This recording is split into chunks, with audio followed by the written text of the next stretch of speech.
Welcome back to our Python learning series. पिछले parts में हमने variables, operators, strings, conditions, list और tuples cover कर चुके हैं। आज का टॉपिक बहुत स्पेशल है क्योंकि ये रियल प्रोजेक्ट्स में सबसे ज़्यादा यूज़ होता है। डिक्शनरी एंड सेट, इन दोनों के थ्रू हम डेटा को स्मार्ट तरीके से ऑर्गेनाइज करना सीखेंगे। वीडियो को आराम से स्टेप बाय स्टेप देखना, मैं बिल्कुल बिगिनर फ्रेंडली तरीके से समझाऊंगा। अब बात करते हैं डिक्शनरी। डेटा को की वैल्यू पेयर में स्टोर करना। डिक्शनरी को सिंपल शब्दों में समझो। पाइथन डिक्शनरी एक ऐसा डेटा कंटेनर है जहां डेटा को पेयर के रूप में स्टोर किया जाता है। लेफ्ट साइड में की होता है यानी नाम और लेवल। राइट साइड में वैल्यू यानी असली डेटा। की बताती है ये डेटा किस चीज का है और वैल्यू बताती है उसकी एक्चुअल जानकारी क्या है। चलो एक सिंपल रियल लाइफ एग्जांपल लेते हैं। अपनी फ़ोन कॉन्टैक्ट लिस्ट सोचो। मान लो आपकी फ़ोन कॉन्टैक्ट लिस्ट में कोई भी लड़की हो या लड़का हो, जैसे मान लो रिया नाम से एक लड़की है आपके फ़ोन कॉन्टैक्ट लिस्ट में और उसका नंबर है 9876 बोल के कुछ, और मोहित नाम से एक लड़का है जिसका नंबर है 9822 बोल के ऐसा कुछ। तो यहाँ रिया नेम की होता है और नंबर बेलू होता है। जब मुझे नंबर चाहिए तो मैं नाम टाइप करता हूँ। कोई भी इंसान नाम टाइप करेगा, नंबर तो कोई याद नहीं रखता। तो पाइथन डिक्शनरी भी बिल्कुल इसी तरह काम करती है। नाम से वैल्यू एक्सेस होती है बिना कंफ्यूजन, बिना इंडेक्स याद किए। अब बात करते हैं why not use A list here. अब मान लो मैं सेम डेटा लिस्ट में स्टोर करूँ तो, जैसे राहुल कोमा 18 कोमा दिल्ली। यहाँ पर प्रॉब्लम क्या होगी, मुझे याद रखना पड़ेगा फर्स्ट आइटम नेम है, सेकंड आइटम एज है, थर्ड आइटम सिटी है। अगर कभी ऑर्डर बदल गया तो मीनिंग भी चेंज हो जाएगा। इसी कंफ्यूजन को सॉल्व करने के लिए डिक्शनरी आती है। डिक्शनरी में हर वैल्यू का नाम होता है, मीनिंग क्लियर रहता है, डेटा पढ़ना आसान हो जाता है। एग्जाम्पल के लिए मान लो स्टूडेंट नाम से मैं एक डिक्शनरी बना रहा हूँ। Student equal to name colon Rahul Kumar comma then age colon 18 comma city colon Delhi comma subject colon, और एक डिक्शनरी बना रहा हूँ उसके अंदर मान लो मैथ में उसको मिला 90 कोमा साइंस कॉलॉन साइंस में मिला मान लो 85। यहाँ ध्यान दो, नेम एक की है, राहुल कुमार उसकी वैल्यू है। एज एक की है, 18 उसकी वैल्यू है। सिटी एक की है, दिल्ली उसका वैल्यू है। देन सब्जेक्ट भी एक की है, लेकिन उसकी वैल्यू के अंदर एक और डिक्शनरी स्टोर्ड है। इसका मतलब पाइथन डिक्शनरी के अंदर एक और डिक्शनरी भी हो सकती है, जिसे हम बोलते हैं नेस्टेड डिक्शनरी। अब बात करते हैं वैल्यूज को कैसे एक्सेस कर सकते हैं। अब अगर मुझे सिर्फ स्टूडेंट का नाम प्रिंट करना है तो मुझे क्या करना होगा। तो स्टूडेंट का नाम प्रिंट करने के लिए मुझे करना होगा प्रिंट, देन आएगा स्टूडेंट, देन स्क्वायर ब्रैकेट्स के अंदर डबल कोट्स लगा के हाँ नेम लिखना होगा। डबल कोट्स लगा के नेम लिखना होगा। अब सेव करके रन कर लो। हाँ, तो सेव करके रन करने पर मुझे आउटपुट मिल रहा है राहुल कुमार। तो यहाँ मैं पाइथन को बोल रहा हूँ डिक्शनरी के अंदर जो वैल्यू नेम वाली की से जुड़ी है वो मुझे दे दो। पाइथन तुरंत वो वैल्यू रिटर्न कर देता है। अब नेम में क्या स्टोर है, नेम में राहुल कुमार स्टोर है। जब मैंने नेम डाला यहाँ पर तो मुझे राहुल कुमार आउटपुट मिल गया। अब नेस्टेड डिक्शनरी से किसी वैल्यू को एक्सेस कैसे करें। अब सब्जेक्ट के अंदर मैथ मार्क्स चाहिए, मान लो मुझे सब्जेक्ट के अंदर से मैथ मार्क्स चाहिए, साइंस नहीं चाहिए। तो मुझे लिखना होगा print student, then square brackets के अंदर डबल कोट्स लगा के मुझे लिखना होगा subjects, subjects, then square brackets के अंदर डबल कोट्स, देन मैथ। हाँ, अब सेव करके रन कर लो। हाँ, तो सेव करके रन करने पर मुझे 90 मिल गया। मैथ के अंदर 90 है, तो मुझे 90 मिल गया। अब मान लो मुझे साइंस का वैल्यू चाहिए, तो साइंस के वैल्यू के लिए मुझे लिखना होगा यहाँ पर मैथ की जगह पर साइंस लिखना होगा। हाँ, जब मैंने साइंस लिखा और सेव करके रन किया तो मुझे मिला 85। ठीक है, तो साइंस में 85 है, इसलिए हमें 85 मिला। तो इसको 2 हिस्सों में समझो। पहले पाइथन सब्जेक्ट की तक पहुँचता है, फिर उसके अंदर वाली डिक्शनरी में मैथ की को ढूँढता है और फाइनल वैल्यू प्रिंट कर देता है। तो बस की लिखो और वैल्यू मिल जाएगा। तो यहाँ पर इंडेक्स याद रखने की ज़रूरत भी नहीं है। No guessing, no confusion. इसी वजह से डिक्शनरी को स्मार्ट डेटा कंटेनर कहा जाता है। जब भी डेटा को ऑर्गेनाइज्ड, मीनिंगफुल एंड रीडेबल तरीके से स्टोर करना हो, डिक्शनरी बेस्ट चॉइस होती है। अब थोड़ा प्रैक्टिकल होते हैं। अभी तक हमने देखा डिक्शनरी के अंदर डेटा कैसे स्टोर होता है। अब हम सीखेंगे डिक्शनरी के अंदर से की कैसे निकालते हैं, वैल्यूज़ कैसे निकालते हैं, की वैल्यू पेयर्स कैसे पढ़ते हैं। अब बात करते हैं कीज़ मेथड की। अब मान लो मुझे सारी कीज़ चाहिए, तो कीज़ के लिए मुझे क्या करना होगा? यहाँ पर लिखना होगा print, then student keys, student dot keys. हाँ, अब सेव करके रन कर लो। हाँ, तो सेव करके रन करने पर मुझे मिल रहा है, तो मुझे सारे कीज़ मिल गए। Name, age, city, subject. ठीक है, नेम, एज, सिटी, सब्जेक्ट। तो लेफ्ट साइड वाले में जो है वो होता है कीज़ और राइट साइड में जो है वो हो गया वैल्यू। कीज़ ऐसा मेथड है जो डिक्शनरी के अंदर मौजूद सारी कीज़ की लिस्ट लाइक कलेक्शन देता है। यानी ये बताता है डिक्शनरी में कौन-कौन से नाम मौजूद है।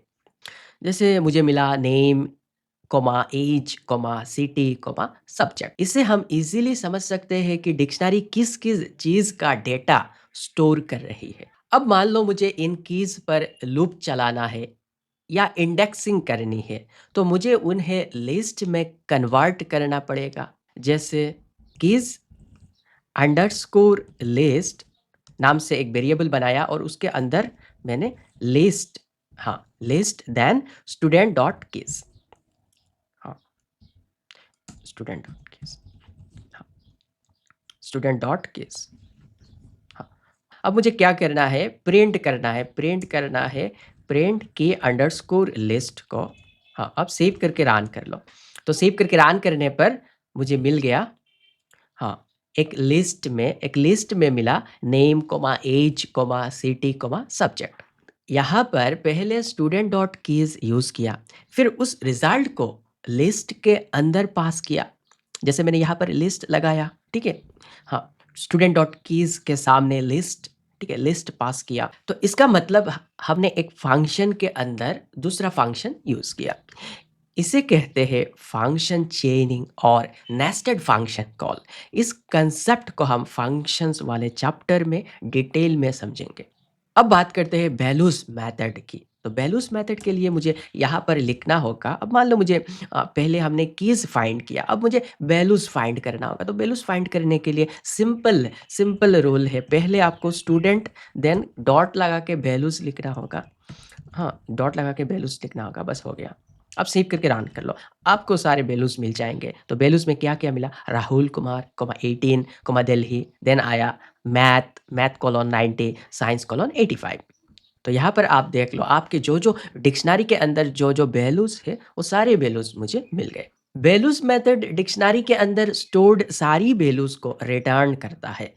तो यहाँ हमें सिर्फ डेटा मिलता है, कीज़ नहीं मिलती। तो शॉर्ट में समझो, कीज़ बताता है नेम्स या लेबल्स और वैल्यूज़ बताता है एक्चुअल डेटा। अब बात करते हैं आइटम्स मेथड की। कभी-कभी हमें की भी चाहिए होती है और उसकी वैल्यू भी साथ में।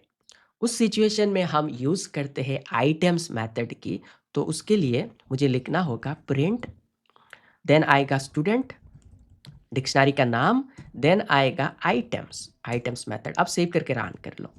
तो यहाँ पर आपको मिला name comma Rahul Kumar, then age comma 18, then city comma Delhi, subject comma then आया math colon 90 comma science colon 85।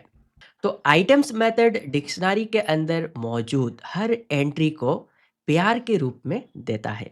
मतलब की कोमा बेलू। तो यहाँ पर की है नेम, बेलू है Rahul Kumar, then then next में की है एज एंड वैल्यू है 18, कुछ इस तरह। ये तब यूज़फुल होता है जब हमें एक साथ की पढ़नी हो और उसकी वैल्यू भी समझनी हो।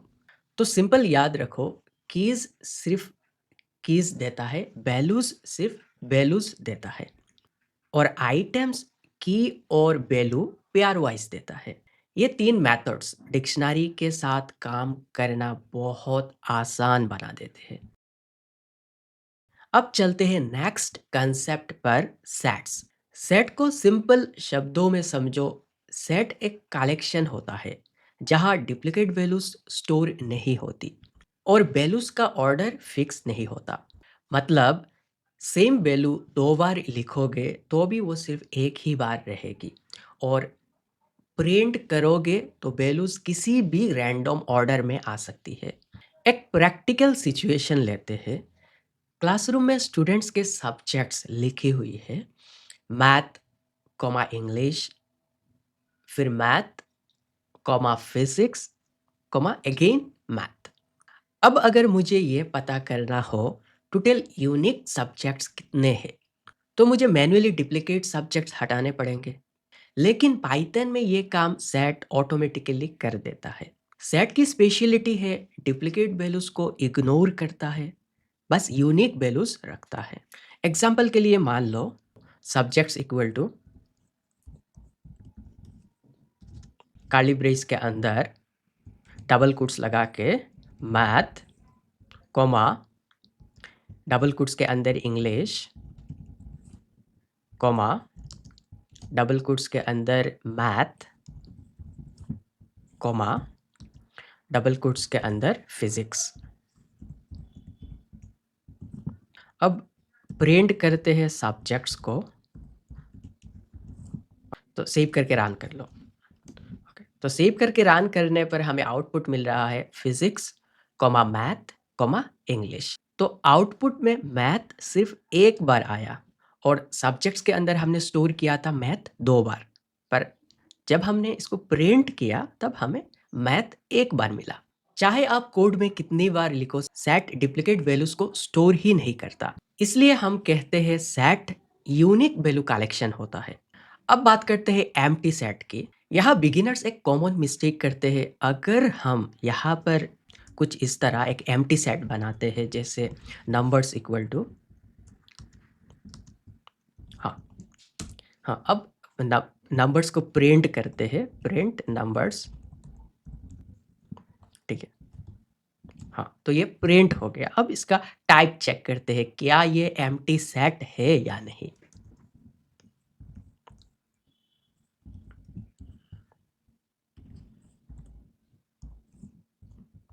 हाँ, आप सेव करके रन कर लो। तो रन करने पर हमें आउटपुट मिल रहा है class dict, that is dictionary. ये सेट नहीं है। तो लगता है ये एम्प्टी सेट है, बट एक्चुअली ये एम्प्टी डिक्शनरी होती है। तो एम्प्टी सेट बनाने का सही तरीका है, जैसे नंबर्स इक्वल टू, आपको लिखना होगा सेट, देन पैरेंथेसिस लगाना होगा। अब प्रिंट नंबर्स करते हैं। हाँ, सेव करके रन कर लो। हाँ, तो ये प्रिंट हो गया। अब इसका टाइप चेक करते हैं। तो टाइप चेक करने के लिए हमें लिखना होगा टाइप देन नंबर्स। अब सेव करके रन कर लो। तो रन करने पर हमें आउटपुट मिल रहा है क्लास सेट। तो ये हो गया हमारे एम्प्टी सेट बनाने का सही तरीका। अब बात करते हैं why list and dictionary set के अंदर स्टोर नहीं होती। अब एक लॉजिकल डाउट आता है, लिस्ट और डिक्शनरी को सेट के अंदर क्यों नहीं डाल सकते। रीज़न सिंपल सा है, सेट इम्यूटेबल चीज़ों को स्टोर करता है, लिस्ट एंड डिक्शनरी म्यूटेबल होती है। मतलब इनकी वैल्यूज चेंज हो सकती है। इसलिए पाइथन उन्हें सेट में ऐड नहीं करता, वरना सेट का यूनिकनेस सिस्टम टूट जाएगा। बस इतना समझो, जो चेंज हो सकता है वो सेट के अंदर अलाउ नहीं होता। अब एक रियल वर्ल्ड लॉजिक देखते हैं। स्कूल में डिफरेंट स्टूडेंट्स के सब्जेक्ट दिए गए हैं। हमें ये कैलकुलेट करना है टोटल क्लासरूम्स कितने चाहिए। लॉजिक सिंपल है, सारे सब्जेक्ट्स को सेट में स्टोर करो। यहाँ से डुप्लीकेट सब्जेक्ट्स हट जाएंगे, बस यूनिक सब्जेक्ट्स बचेंगे। और सेट की लेंथ ही होगी टोटल नंबर ऑफ क्लासरूम्स। इस टाइप के questions interviews and coding assignment में बहुत पूछे जाते हैं। अब बात करते हैं, क्या पाइथन सेट में 9 और 9.0 को सेम माना जाता है या नहीं। तो इसका सिंपल आंसर है हाँ, क्योंकि लॉजिकली उनके न्यूमेरिक वैल्यू सेम है। इसलिए अगर हम यहाँ पर लिखें, जैसे वैल्यूज इक्वल टू 9 कोमा 9.0, अब प्रिंट करते हैं, प्रिंट वैल्यूज। अब सेव करके रन कर लो। तो रन करने पर हमें आउटपुट मिल रहा है 9। ठीक है, और हमने स्टोर किया था 9,9.0, पर आउटपुट मिल रहा है ओनली 9। तो इसका आंसर है सेट में दोनों को सेम माना जाता है। बट अगर हमें दोनों अलग अलग स्टोर करने हो तो हमें उनका डेटा टाइप बदलना पड़ेगा। जैसे वैल्यूज इक्वल टू, हाँ, देन कर्ली ब्रेस, देन मैंने टाइप किया 9 कोमा, और डबल कोट्स के अंदर मैंने 9 दिया। ठीक है, डबल कोट्स के अंदर 9 दिया। अब इसको प्रिंट करते हैं, प्रिंट वैल्यूज।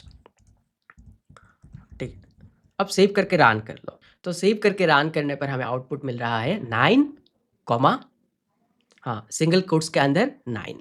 तो यहाँ पर एक इंटीजर है और एक स्ट्रिंग। बस इतना याद रखो, सेट अनऑर्डर्ड होता है, डुप्लीकेट्स ऑटोमेटिकली रिमूव करता है, सिर्फ यूनिक वैल्यूज रखता है। एम्प्टी सेट बनाने के लिए हमें सेट लगा के देन पैरेंथेसिस यूज करना होगा, सेट देन पैरेंथेसिस यूज करना होगा फॉर एम्प्टी सेट। और जब भी डुप्लीकेट्स डेटा हटाना हो, set is the best choice. Great job guys, आज हमने पाइथन डिक्शनरी और सेट्स को बिल्कुल प्रैक्टिकल तरीके से समझ लिया। डिक्शनरी का की value structure, nested dictionary, dictionary के अंदर डिक्शनरी, सेट का यूनिक वैल्यू कॉन्सेप्ट, और इन सब के real life practical use cases. अगर आप बिगिनर हो, टेंशन मत लो, कंसेप्ट्स एक बार में परफेक्ट नहीं आते, कोडिंग धीरे धीरे समझ में आती है। बस एग्जाम्पल्स रन करो, छोटे छोटे प्रोग्राम्स लिखो और 2-3 बार प्रैक्टिस ज़रूर करो। अब आपके लिए एक छोटा सा टास्क, एक डिक्शनरी बनाओ स्टूडेंट नाम से, और इसके अंदर स्टोर करो name, age, city, then subjects as nested dictionary. फिर स्टूडेंट के नेम प्रिंट करो और सब्जेक्ट्स के अंदर एक वैल्यू प्रिंट करो। अपना आउटपुट कमेंट सेक्शन में शेयर करना, मैं बेस्ट आंसर हाईलाइट करूंगा। पार्ट 8 में हम एंटर करेंगे पाइथन लूप्स के वर्ल्ड में, while loop, for loop, simple real life examples और बिगिनर फ्रेंडली एक्सरसाइजेस। ये वाला पार्ट कोडिंग लॉजिक को नेक्स्ट लेवल पे ले जाएगा। मिलते हैं नेक्स्ट वीडियो में, तब तक के लिए keep practicing, keep coding, keep growing.